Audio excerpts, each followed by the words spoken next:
Alright guys, so I hope you're doing fine as always. First of all, I would like to start this video by giving you all my best wishes for 2026. Let's hope we can keep on improving and growing this year as well. So with that being said, let's go straight into the video. This video will be a bit different than the usual videos.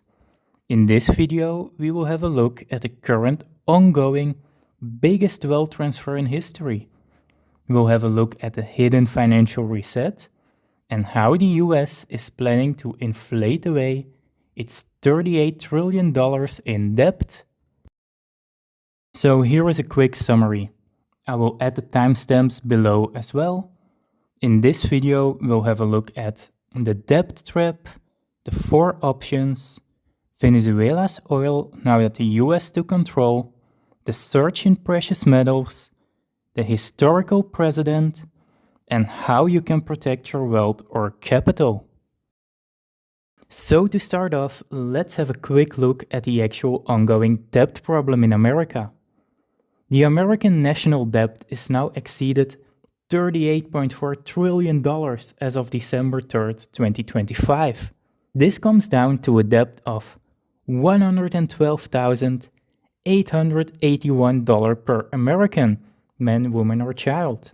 On these debts, the US has to pay an annual massive interest of $1.2 trillion. If we look at this in comparison of the federal programs, we can see the US spends more money paying interests than they spend on, for example, defense, Medicare, Medicaid, etc. The mathematics here are undeniable. The US government is no longer paying down debt, they are borrowing money simply to cover interest payments. Meaning they have to take on more debt just to pay interest on the previous debt. With this interest already exceeding $1.2 trillion, they are trapped in a debt spiral with no conventional exit. So now let's have a look at the 4 options the US government has and why these traditional solutions fail. The first option, austerity and tax increases. Doing this will be career-ending for most politicians. They will lose most of their voters and will more than likely not get re-elected. So politicians will try to avoid this as much as possible. Furthermore, raising taxes to the required level to fight the debt issues will almost certainly trigger a deep recession. The second option is defaulting on debt. But yet again, this will have a catastrophic outcome. The US Treasury bonds are the foundation of the global financial system. Almost every country's central bank and investing institution holds US Treasury bonds. So if the US refused to pay, banks worldwide would collapse, pensions would get wiped out, and so much more. The damage that this would cause would make the 2008 financial crisis look like a walk in the park. Option 3 would be to have a very strong economic growth. But sadly, this is a fantasy. According to the government projections, managing the debt through growth would require 3% real GDP growth every year for 3 decades straight. This is something the US hasn't achieved since 1960s. So we can conclude that we can eliminate those conventional solutions. So only one solution remains, which is to inflate the debt away through financial repression. This is the only mathematical viable path that doesn't trigger immediate political or economic catastrophes. Now, what is this financial repression? This is a stealth wealth transfer instead of paying off debt honestly. The government allows inflation to run higher than officially stated, while keeping interest rates artificially low.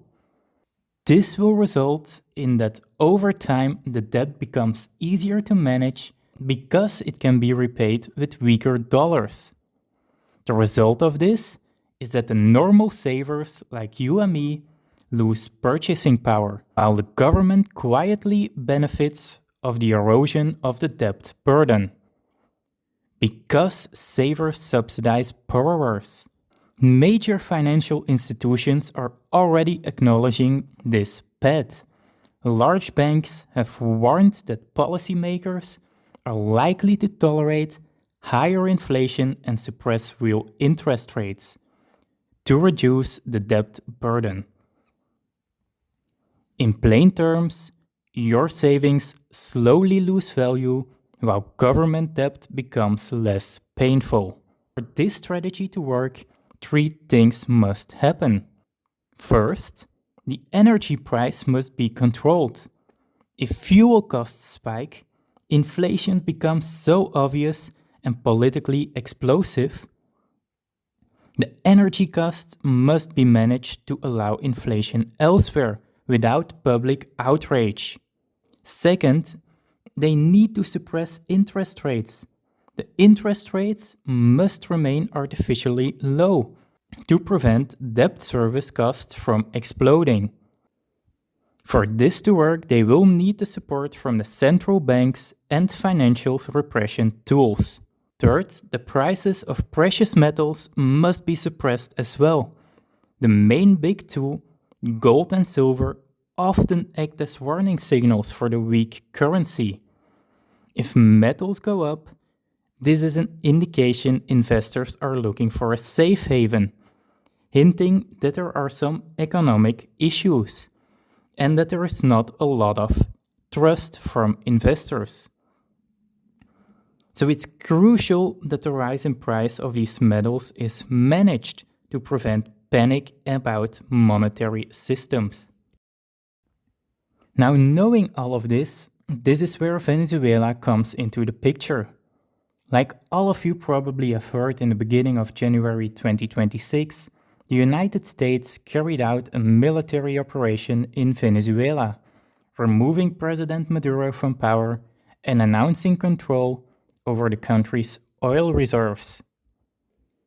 Venezuela holds the largest proven oil reserve on Earth, containing 303 billion barrels of crude oil, which represents roughly 17% of the global share.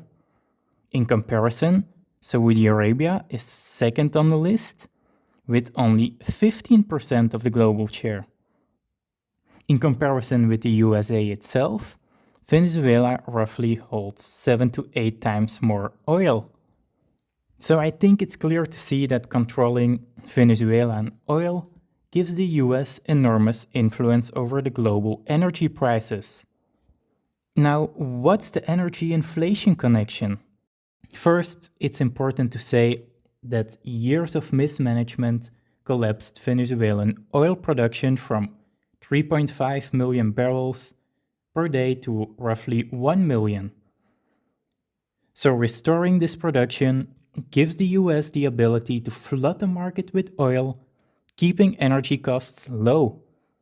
This will then allow inflation elsewhere in the economy to rise without causing public outrage at the gas pump, a critical component in the financial repression strategy.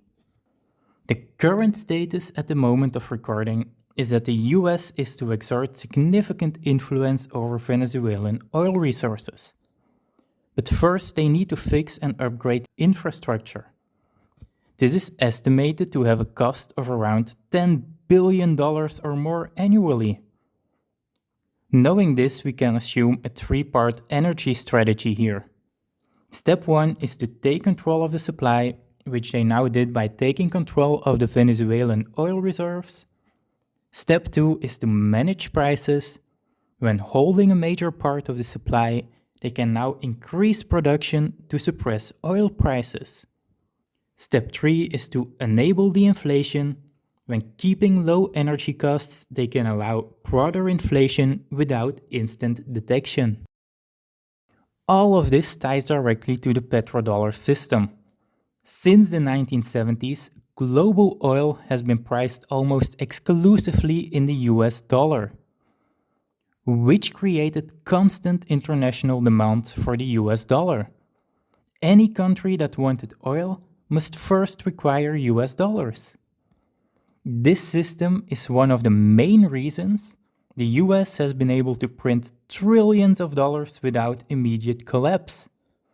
The petrodollar creates artificial demand for the US currency regardless of America's fiscal health.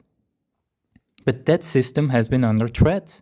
Countries like China and Russia have been actively pushing oil trade in other currencies. The dollar share of global reserve has declined from 73% in the year 2000 to just 56% in 2025, which is a decline of 17% in just 25 years.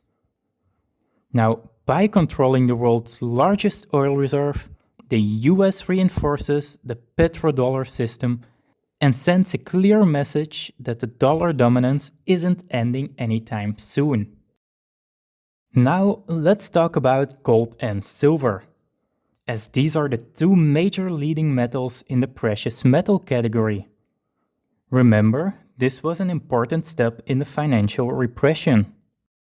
We can tell from looking back in history that usually when a currency weakens, precious metals rise.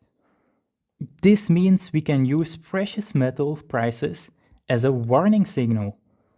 If gold and/or silver suddenly surges, people realize something is wrong with the currency, and governments don't want that panic. For decades, gold and silver prices have been suppressed through paper trading, derivatives, and concentrated short positions by major banks. These practices created the illusion of stability, even while purchasing power quietly eroded away. But that suppression is slowly coming to an end. Central banks have been buying record amounts of gold. Industrial demands for silver exploded due to solar panels, electronics, and data centers. Physical supply is tightening, and when paper markets can't deliver real metal, the illusion collapses. That's why precious metals have started breaking out, and why their suppression is likely ending. We saw in 2025 gold went up by 65%, which is the strongest gain since 1979. And silver went up a whopping 144%, which is also its best performance since 45 years. We can get a better picture if we chart this out. Here we see that they managed to suppress prices for a while, but lately we have been exploding upwards. If we dive a bit deeper into this topic and we look at the gold being purchased by central banks, we can clearly see on the graph that in the recent years banks have been strongly increasing their gold reserves. From the time of 2022 to 2024, 3,220 tons of gold have been bought by central banks. For the reference, this is double of what they purchased between 2014 and 2016. I also put on the screen some of the leading buyers. Here we see, for example, that China has been buying consecutive every month, and that Russia has been strongly building domestic reserves. Now, why are they buying? This can be because of concerns about ongoing inflation. This can be because of geopolitical tensions and sanctions risks, for example, the Russia sanctions due to the Russia-Ukraine conflict. It can also be just a diversification away from the US dollar. Or it can be a preparation for a monetary system reset. So I think it's fair to assume that central banks are silently preparing for a post-dollar monetary system, while retail investors remain under-allocated to the precious metals. Now, all of what we talked about is not new. We have seen this playbook before. After World War II, the US debt to GDP ratio was 106%. In comparison, the current debt to GDP percentage is estimated around 120%. If we look at what governments did with this huge debt, they didn't pay it off through surpluses, but instead they used the combination of capped interest rates and elevated inflation to erode the real value of the debt over time. Because of this, the bondholders lost purchasing power year after year, while the government's debt burden magically shrank. Savers, retirees, and bond investors paid the price. If we look at the debt to GDP ratio graph from 1946 to 1974, we can see they managed to get the debt to GDP ratio down from 106% in 1946 to only 23% in 1974. They did this by doing this exact thing we just discussed: capping the rates, letting inflation run high above the interest rates, resulting in a negative return, and bondholders losing wealth, so the debt can be eroded and disappear. It's important to understand that this is not just speculation. This is documented history, and this is the exact playbook that was executed successfully. And today we can see the same pattern is repeating, but on a much larger scale. Now, what does this mean for the average person like you and me? Historically speaking, inflationary systems reward asset ownership. This can be stocks in high-growth companies like tech leaders, innovative disruptors, and essential services across different continents and countries. This can be real asset holders.